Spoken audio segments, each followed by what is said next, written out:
Bem, boa tarde a todos, né? A todas. É um prazer estar aqui de novo, né? Botaram muita.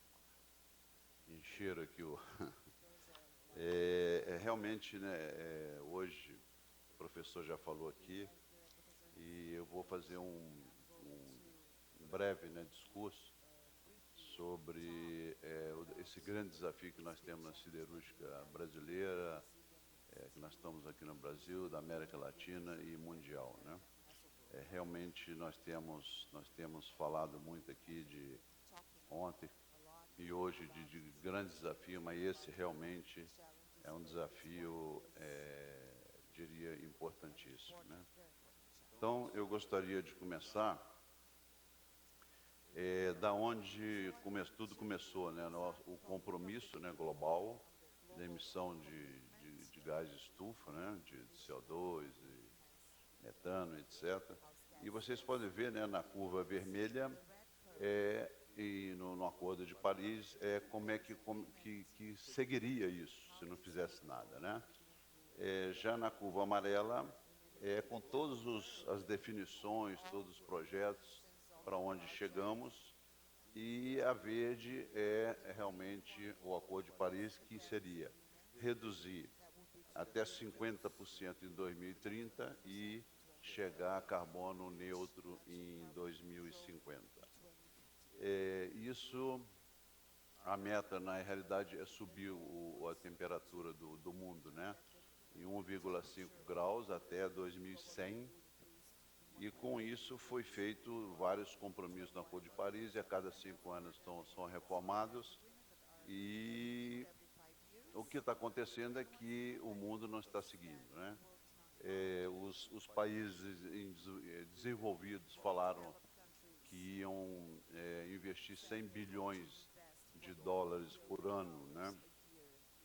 Desde 2005, e até hoje, de 100 bilhões por ano, investiram 80 bilhões desde que foi definido. Então, do jeito que vai, nós não estaremos no vermelho, mas também provavelmente não estaremos no verde, que é um problema sério para o mundo. Aqui eu acho que nós não precisamos entrar em detalhes, né, da necessidade. Nós estamos vendo, com esse aquecimento global, cada vez mais, né, nós temos secas, inundações, furacões, etc., e de uma frequência e uma intensidade muito forte. Sempre tivemos, né, furacões, secas, etc., mas o que a gente vê, cada vez mais, a intensidade e a frequência é muito forte. Então, não se discute que nós realmente temos que fazer algo, estamos fazendo, o mundo inteiro, a siderurgia do mundo, a América Latina, o Brasil, todos nós temos que realmente contribuir.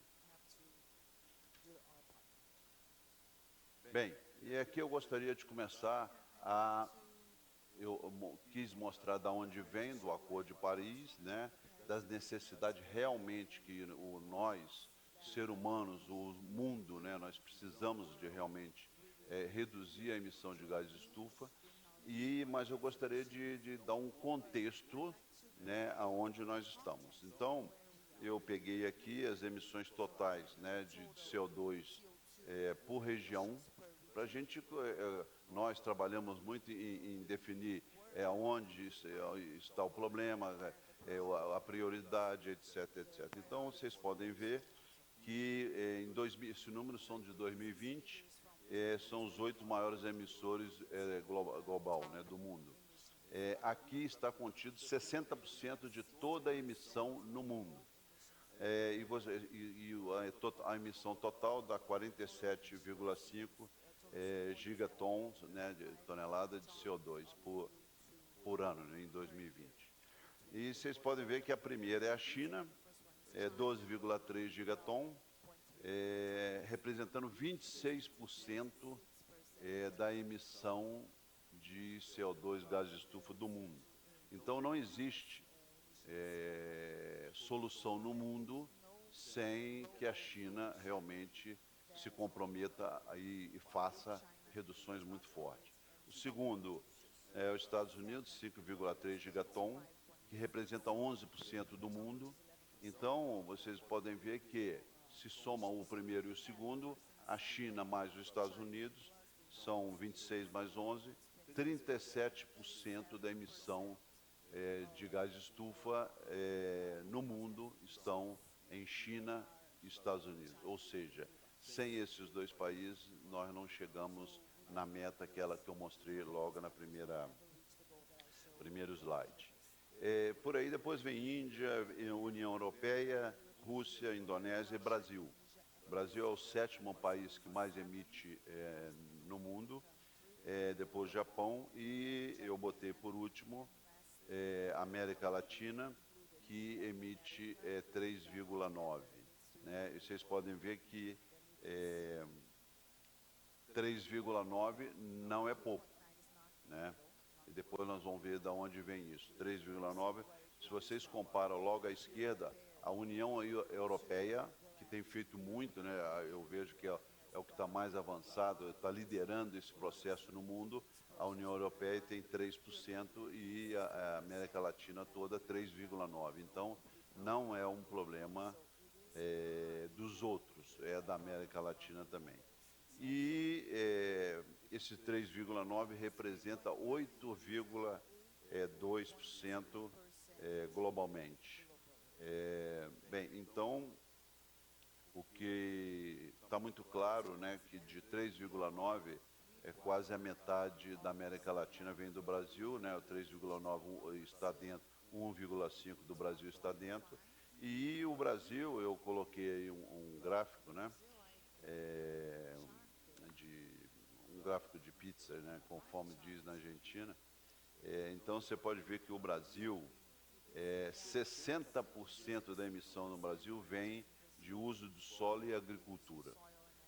Nós estamos na indústria, falando de indústria aqui ontem e hoje, e a indústria no Brasil representa 6%, e desses 6%, 4% é a siderurgia do mundo. Então, na América Latina aporta 8,2%, né, 8,2% do mundo, né? E na América Latina, 38% vem do Brasil, 18% do México e 10% da Argentina. Então, Brasil, México e Argentina representam 2/3, mais ou menos, da emissão na América Latina. Então, aqui, a mensagem principal é: não existe saída para esse problema sem a China, Estados Unidos se envolveram fortemente, e a América Latina, que muitas pessoas pensam, né, que não contribui com muito, não é um dos maiores, mas realmente tem a sua participação e tem que ser feito um trabalho importante.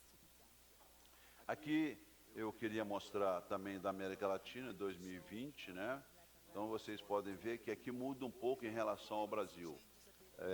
O Brasil deu 2/3, 60% e 65% mais ou menos uso da terra e agricultura. Já aqui já passa, o uso da terra, né, mais agricultura te dá 49%, vamos arredondar 50%.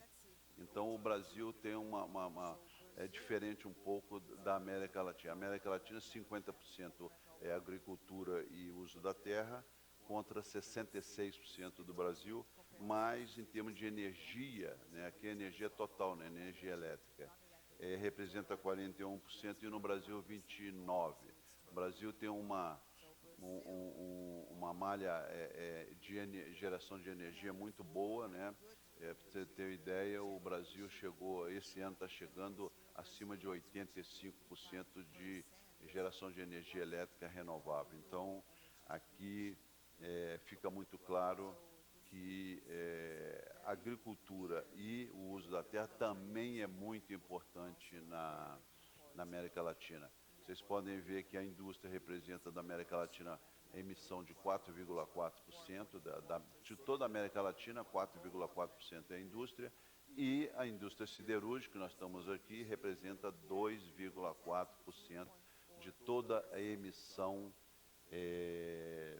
de gás de estufa ou de CO2 na América Latina. Então, aqui, outra mensagem importante ok, a indústria siderúrgica tem que trabalhar, e nós vamos trabalhar, estamos trabalhando para reduzir as emissões, nós temos que contribuir, fazer a nossa contribuição, mas eu diria o seguinte: se a indústria siderúrgica na América Latina chegar a zero, mesmo assim, a América Latina vai continuar emitindo bastante.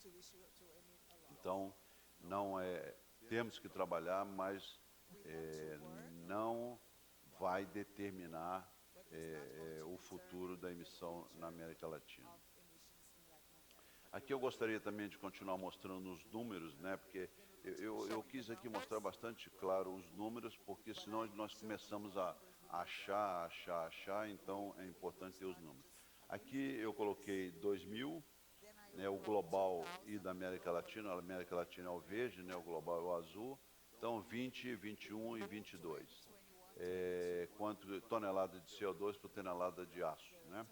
Então, você vê que 2000 a América Latina já era menor, 2021 menor também, 1,6, e o último, 2022, 1,91 tonelada de CO2 por tonelada de aço, contra 1,55 da América Latina. Você vê um dado muito importante que vocês podem ver de 2000 a 2022, a América Latina reduziu 7%, é muito. Então, foi uma redução muito importante, e essa redução vem de mais geração de energia renovável e eficiência energética. Temos feito um trabalho forte na América Latina de eficiência energética e de renováveis. Então, já reduzimos 7% de 2000 a 2022, que é, de novo, um resultado excelente. Agora, eu considerei aqui, nós fizemos uma conta, porque os números na China não são, às vezes você tem um número, depois tem outros, etc. Mas nós pegamos alguns dados, fizemos uma estimativa, e a estimativa do global seria hoje em torno de 2,08 contra 1,55 da América Latina, e isso representa, se você considerar essa estimativa da China, 26% a menos do que a América Latina, 26% a menos do que a média global. E se não considerar, 19%. Então, de novo, a América Latina nós precisamos continuar fazendo esse trabalho forte de redução, mas primeiro, já teve uma redução forte de 20 a 22, 7%, e nós estamos ou 19% ou 26% a menos do que a média mundial. Bem, principais desafios, né, do setor siderúrgico mundial, né, na nossa visão, para a descarbonização. Primeiro, nós temos que entender que essa é uma tarefa muito difícil. O primeiro item, né, que eu botei aqui, não é fácil, e nós vamos ver mais para frente, porque nós não temos ainda tecnologia, etc. Conhecemos algumas coisas, mas temos que desenvolver outras. E isso é o segundo item que eu botei, que as tecnologias hoje em dia, nós já sabemos algumas coisas importantes que têm que ser feitas, mas ainda não estão completamente dominadas, né? Esse é um desafio importante. O outro desafio importante para nós, a siderúrgica do mundial, é que nós vamos ter que investir muito CAPEX e o OPEX, ou seja, o nosso custo vão aumentar, e isso vai ter que ficar, na minha visão, bastante entendível para os nossos clientes, porque nós vamos ter que vamos ter que investir muito CAPEX e o OPEX vai subir, e isso tem que ser compensado pelos clientes, porque senão a indústria siderúrgica não vai aguentar. Nós temos disponibilidade, né, de biomassa na América Latina, principalmente. Nós temos muita área, isso é importante. Nós temos também gás natural e energia renovável, nós vamos ter que ter energia renovável e gás natural a custo baixo, né? Nós, aqui na América Latina, alguns países têm custo baixo de gás, mais preços, né? Mas o Brasil realmente é um valor muito alto. Então, isso é outro desafio para nós, né? E a outra é você ter disponibilidade, né? Nós estamos falando muito vamos falar logo depois aqui, de hidrogênio verde, que deve ser o combustível do futuro, deve ser o novo petróleo do futuro, né? O combustível, mas tem que ser a custo compatível, porque senão nós não conseguimos ir para frente de forma competitiva. Bem, mas a nossa visão é que o futuro, para você ter um mundo sustentável, o futuro passa pelo aço. Nós falamos aqui ontem, algumas pessoas falaram que em tudo, nessa sala aqui, ou quando você sai, vai para o aeroporto, em qualquer lugar que você estiver aqui, você vai ter aço de tudo quanto é lado, né? E nós acreditamos fortemente que a descarbonização, você atingir a meta de zero de emissão, emissão neutra de carbono, né, de CO2, passa pelo aço. Passa pelo aço por quê? Primeiro, infraestrutura, construções, etc., vai ter que usar aço, né? E isso aí é muito importante. Carro elétrico, que nós estamos falando muito, também vai passar pelo aço. Modernização vai ter que ser feito muita tecnologia diferente, etc., máquinas, equipamento, passa pelo aço, né? Você ter armazenamento e distribuição de energia elétrica passa de construção de aço. E energia limpa, nós sabemos, eólica, solar, também passa por aço. E nós sabemos que o aço é infinitamente reciclável. Então, a sucata vai ser cada vez mais importante nesse processo e também passa pelo aço. Então, achamos que é um desafio muito importante para a siderurgia mundial, mas temos certeza que o aço está incluído na solução desse grande desafio.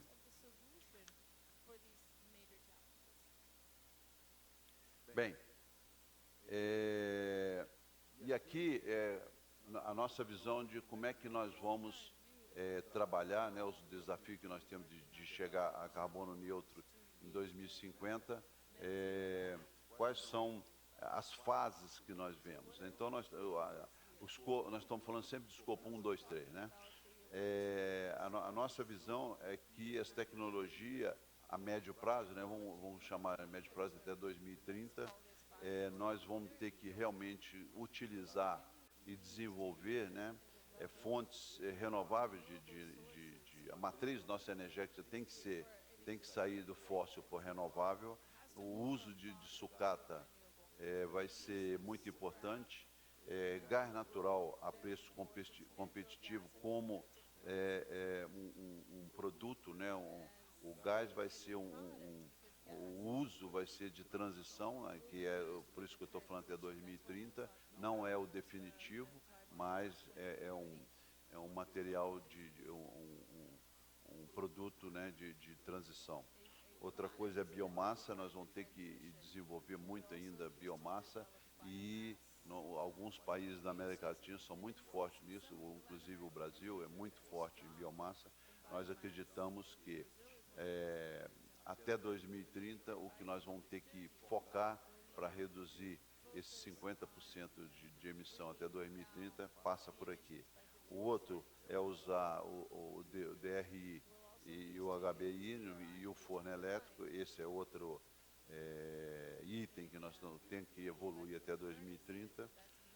A captura de CO2 na redução direta e no alto forno também nós vamos ter que começar já a trabalhar fortemente, e eficiência energética, né? Isso, como eu disse, nós já, você vê o item número 1 e o último item, nós já trabalhamos bastante nos últimos anos. Eu mostrei aqui de 2000 a 2020 a 22, nós já reduzimos 7% na América Latina, principalmente no item 1 e 2. Então, nós acreditamos que vão ser por fases, como eu mostrei aqui. Até 2030, nós vamos ter que trabalhar nesses itens e a próxima fase nós vemos de forma diferente, né?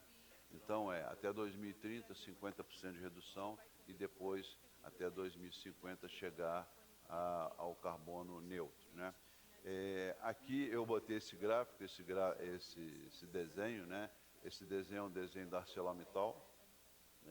Eu botei aqui porque não é confidencial, mas é do jeito que nós estamos trabalhando na ArcelorMittal no mundo.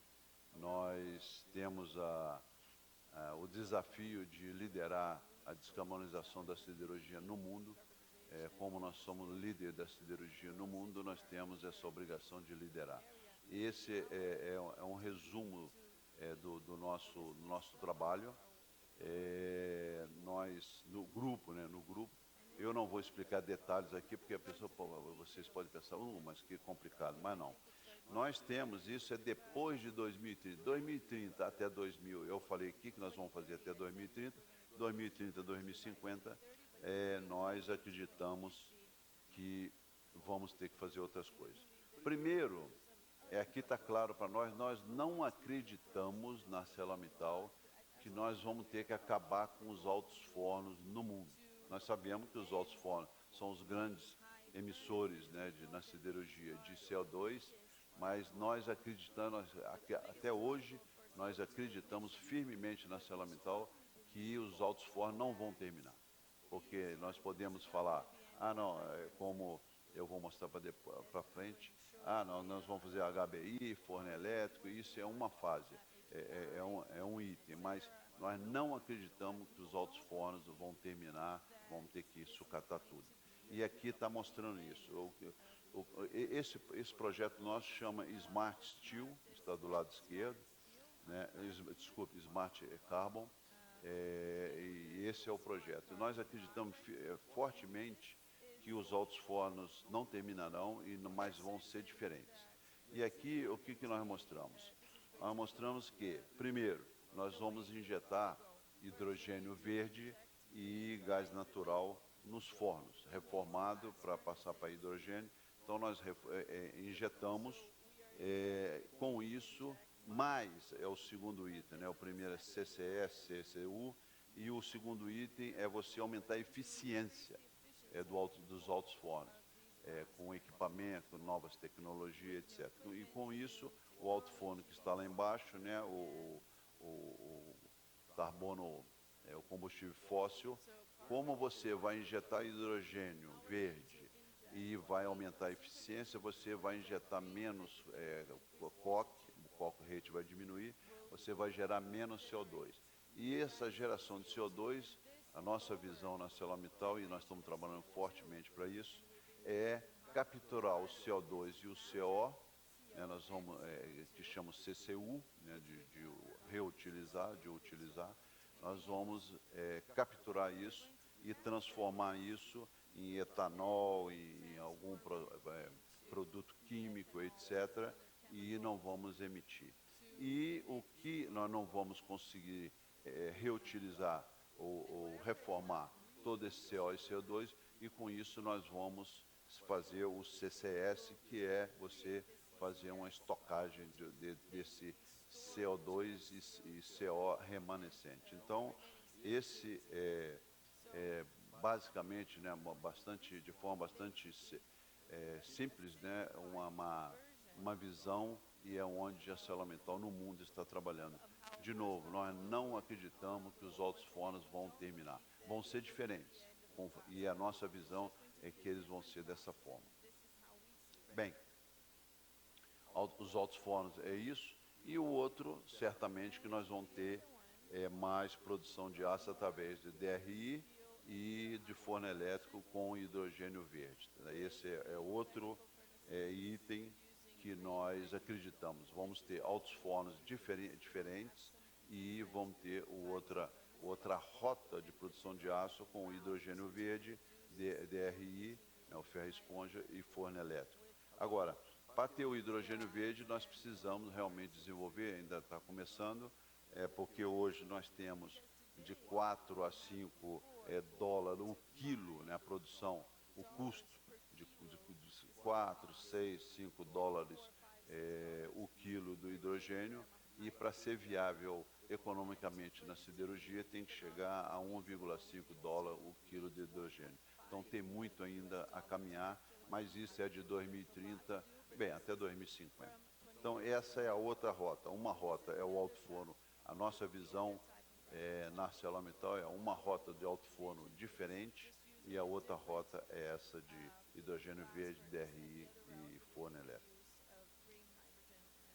Bem, então o que a gente vê de ações necessárias para acelerar a descarbonização da siderurgia no mundo, primeiro é o que nós falamos ontem aqui, muito, que é realmente a industrialização da América Latina é muito importante para gerar, você industrializa mais, você logicamente gera mais sucata, que vai ser um item importantíssimo para o futuro, aquela rota de forno elétrico vai ser muito importante.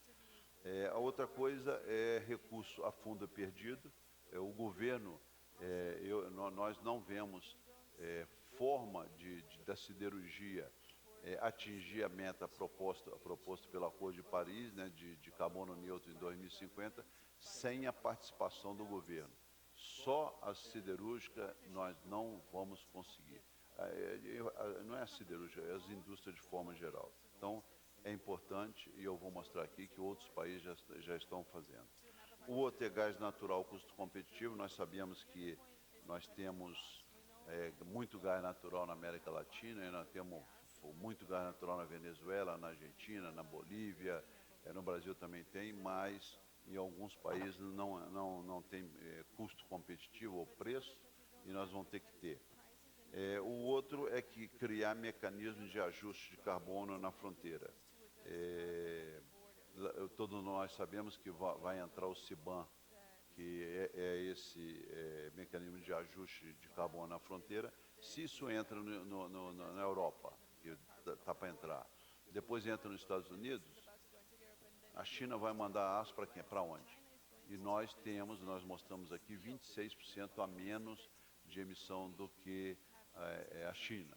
Então, nós também achamos que a América Latina vai precisar se proteger tendo um CBAM aqui contra países que emitem mais do que a América Latina. A outra coisa, o que nós acreditamos, é que se nós temos um mercado de carbono, no Brasil já se fala muito, está no Congresso, se a gente tiver um mercado de carbono e tem esse balanço, uns pagam, outros recebem, etc., o que nós acreditamos é que o governo deveria utilizar esse dinheiro do mercado de carbono para pegar esse dinheiro e usar como fundo perdido para realmente ajudar as empresas a investirem para atingir a meta em 2030 e 2050. E por último, nós acreditamos fortemente no hidrogênio verde. Então eu vejo que nós vemos, né, que esses são os itens importantíssimos para a gente acelerar na América Latina e no mundo a descarbonização da siderurgia. Bem, como eu falei, acabei de falar do recurso a fundo perdido, eu não vou entrar em detalhe, que a maioria aqui já conhece, mas hoje tem incentivos muito fortes, né? Como vocês sabem, a ArcelorMittal está em quase todos os países do mundo, e existe um fundo de inovação muito forte na Europa. A Europa, os 28 países na Europa têm investido bastante a fundo perdido para ajudar a siderurgia a reduzir a emissão de CO2. Tem o IRA nos Estados Unidos, que todo mundo conhece, e no Canadá tem subvenções em novas tecnologias. Então, o que eu falei aqui antes, de que o Brasil, a Argentina, o México, a América Latina de forma geral, os governos vão ter que pensar que vão ter que participar desse grande desafio mundial, que é a redução da emissão de gás de estufa, né? Bem, e o que nós vemos é que a América Latina, como nós vimos, tem uma emissão importante, mas tem uma emissão 19% em relação ao mundo abaixo, ou 16%, 16% ou 29% se considerar a China. Então nós estamos abaixo, reduzimos 7%, mas nós vemos que nós temos grandes oportunidades. Não vai ser só o desafio, nós temos uma oportunidade de, com essa nova economia verde, América Latina, que tem grandes recursos, sair na frente e utilizar isso para crescimento da América Latina, que tanto nós precisamos de crescer, não só a indústria, mas essa desigualdade social que existe na América Latina, e isso nós podemos pegar essa nova economia verde e fazer do limão a limonada e realmente fazer a América Latina crescer como região, né? Bem, e nós achamos que nós temos muitas oportunidades, porque nós temos muito sol, nós temos muito vento no Brasil, na Argentina, e muitos no México. Então nós temos muitas oportunidades de ter uma energia elétrica completamente renovável. Como eu disse, aqui no Brasil nós estamos chegando já esse ano acima de 85%, em torno de 85% da geração desse ano vai ser renovável. Então, não é só o Brasil, muitos países da América Latina, nós temos essa oportunidade de fazer com que a América Latina cresça, né? Outra coisa é gás natural. Argentina, Venezuela, Bolívia, México e Brasil têm muito gás natural. Precisamos realmente desenvolver ainda mais, porque o gás natural não é o final, mas é o gás de transição até 2030 dessa redução importante de emissão de CO2. Temos o hidrogênio verde, né? Se nós temos energia renovável, nós podemos produzir o hidrogênio verde, que vai ser, na nossa opinião, o combustível do futuro. E também nós já estamos falando, né, de muitos projetos na América Latina. O Brasil tem mostrado muito. O Uruguai, ontem nós vimos, está cheio de projetos de hidrogênio verde. Então nós temos essa outra oportunidade importante para fazer crescer a economia da América Latina. E por último, a biomassa, principalmente no Brasil. O Brasil é muito grande e tem um potencial gigantesco da biomassa, e que nós temos que focar nisso para fazer, de novo, os países crescerem, né? Bem, e para terminar nossa conclusão, eu já falei, né? A América Latina tem uma emissão importante. Nós vimos aqui mais do que 3% do global, mas comparado com o mundo, nós estamos 19% abaixo do mundo, se não considerar a China, se considerar 26%. Então, é importante a emissão na América Latina, mas e reduzimos 7% em 2 anos. Então, é importante, mas nós estamos num caminho bom. Outra coisa aquilo que eu disse, nós vamos precisar, toda a indústria e a indústria siderúrgica, logicamente, vão precisar de muitos recursos, né, de CAPEX, e vamos ter aumento de custo também, o OPEX, e isso aí certamente que nós vamos ter que ter uma parceria com os governos, né? Esse apoio do governo vai ser fundamental. É o que nós estamos vendo lá fora, que eu acabei de mostrar, Estados Unidos, Europa, Canadá, etc. A disponibilidade de gás natural a custo competitivo vai ser muito importante na transição até 2030, e a médio prazo o desenvolvimento de todo hidrogênio verde, aquele novo alto forno que eu mostrei aqui, que nós achamos que vai ser o futuro, que é o chamado CCS, o CCU. Isso também nós temos uma grande oportunidade na América Latina. E por último, eu vejo que, como eu mostrei aqui, a nossa geração de CO2 é importante, mas nós estamos a menos, em torno de 20% a menos do global, e nós temos, com tudo isso que eu mostrei aqui, nós temos oportunidades. muito importante de sair ainda mais na frente e não só reduzir a emissão de CO2, mas fazer a América Latina crescer, a indústria crescer, a redução dessa desigualdade social que nós temos. Então eu vejo que é um desafio muito importante para a América Latina, mas nós temos uma grande oportunidade. É isso, muito obrigado.